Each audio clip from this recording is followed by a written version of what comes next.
Mark Harlan with us here on the Bill Riley Show on ESPN 700. Does it feel like Christmas to you, or just kind of that prelude to Christmas? Yeah, it's always it's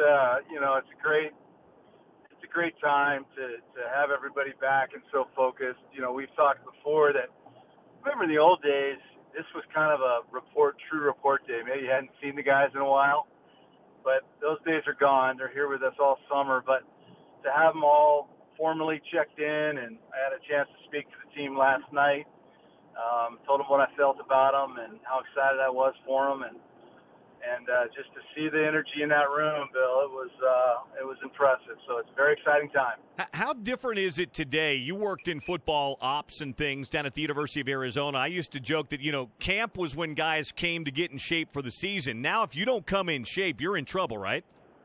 That's exactly right. I mean, it used to be the first week or plus was more conditioning than anything, but these guys are coming in, such elite athletes. And by the way, this is across all our sports, not just football.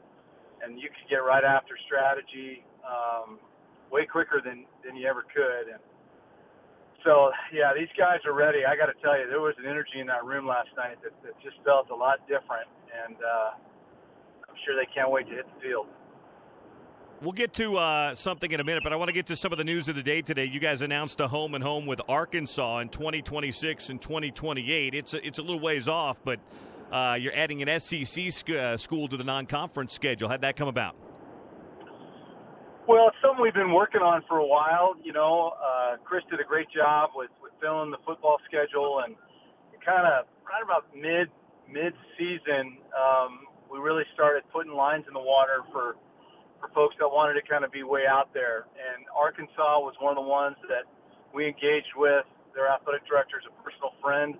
Just like in any business, relationships really matter. And we talked about it, and we came to terms, and excited about it. I think it'll be a great game for us to have an SEC opponent here. I know it's far out, but that's the nature of football scheduling. And, of course, recently, as a matter of fact, I was in Fayetteville. They're doing a very similar South End Zone project that we're modeling some of their seating off of, and had a chance to walk those stadiums. Just beautiful campus, beautiful place. I think our fans will love to go there too. It'll be a great series. Yeah, it's there's a different kind of a passion down in that SEC, and I've told Utah fans earlier on the show today. I said it's not an easy place to get to, Fayetteville, Arkansas, but it's on a game day down there.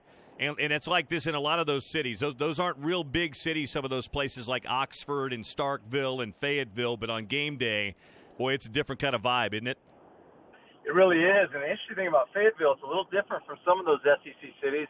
It is a tad bit more accessible because Walmart's located there and Tyson Foods. And so their airport is a little bit more accessible than maybe, say, Gainesville or something else like that. But it'll be good, and we're just going to continue to chip away at that. We've got some conversations going on with some other folks, and, we're just going to continue to do what's best for our program, for our fans, and I'm sure we'll have more things to announce as we continue to chip away.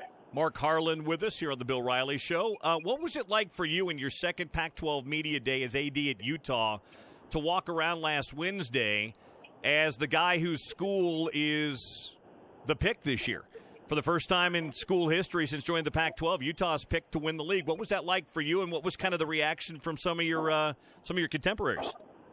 I got notified the morning of, or maybe the night before. I got notified the night before, and my first thought really went to Kyle and all that he's done to get us to this point. I thought about our fans who've been so instrumental and providing us such a great brand and an atmosphere. I really was contemplative of all those folks, because I've only been here 5 minutes, right? And I'm thinking about all those folks. And I just kind of felt like it was a real moment to take a breath and celebrate. I mean, it's an unbelievable accomplishment to be thought of in that way. It's based on what you've done, how you've recruited. And all of this is understanding that we have to do the work. But I just think for that day, I think it was a real pause moment for Utah to be reflective on how far we've come.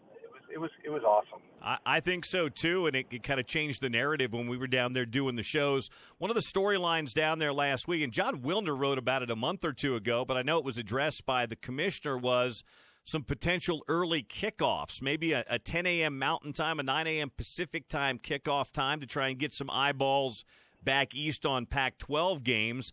I'm sure if it's talked about publicly, you guys have talked about it behind closed doors. What are some of the pros and cons in your mind, Mark, of a potential really early kickoff out west? Yeah. I mean, it probably wasn't talked about as much as it kind of got out there in the media. We didn't have a great deal of chat about it in our meeting the day before.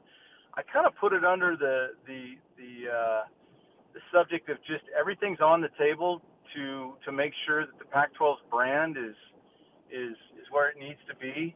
I think if you don't discuss things and look at them, you're probably not doing a service to the league. As far as Utah goes, I mean, I really haven't had a chance to give it heavy thought.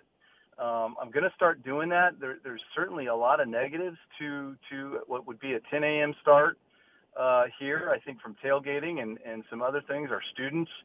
But I also think there's some positives, right? Because you're automatically off the night game, which I know some folks are getting a little bit tired of, and so you look at all that and you do wonder if you had a 10 a.m. game here and you had months in advance notice, could that work? And if it was on the Fox network coast to coast, what does that do for our program? So, I mean, these are things in my mind. I need input, and I'm going to talk to a lot of folks, and I welcome fans.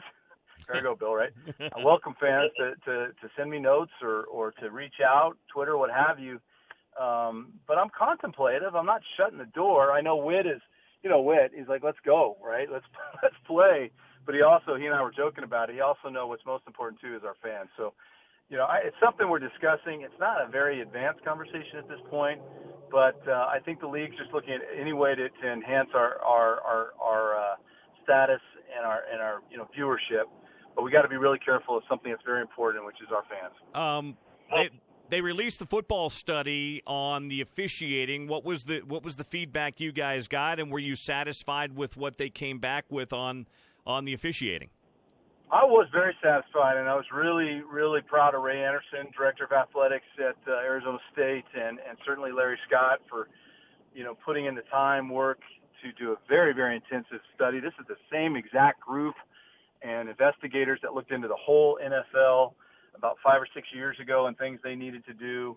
It showed us that we have a solid program that has a lot of best practice in there, but it also showed us things that we need to get better at, particularly when it comes to training, particularly when it comes to communication, and those things are going to be fixed. We felt like the football administrator needed to not be the same guy to oversee officiating because of maybe some conflicts of interest or perception of that, so we changed that to Larry.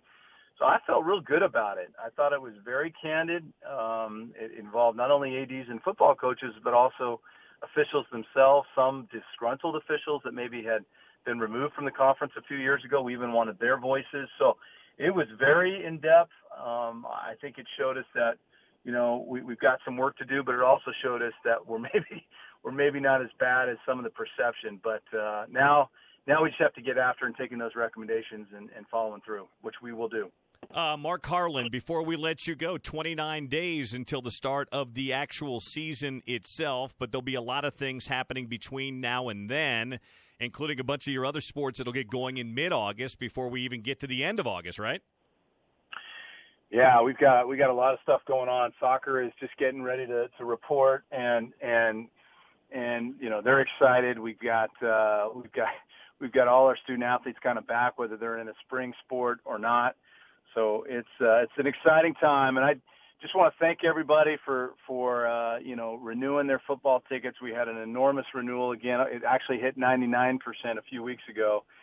So we're really excited about rolling the team out in a couple months, and encourage everybody to come out to Fan Appreciation in a couple weeks, and we'll get things started.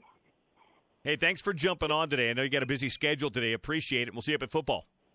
All right, Bill. I'll see you soon, buddy. Thank you. Thank you, Mark. Mark Harlan with us here on the Bill Riley Show today on Utah's #1 sports talk, ESPN 700.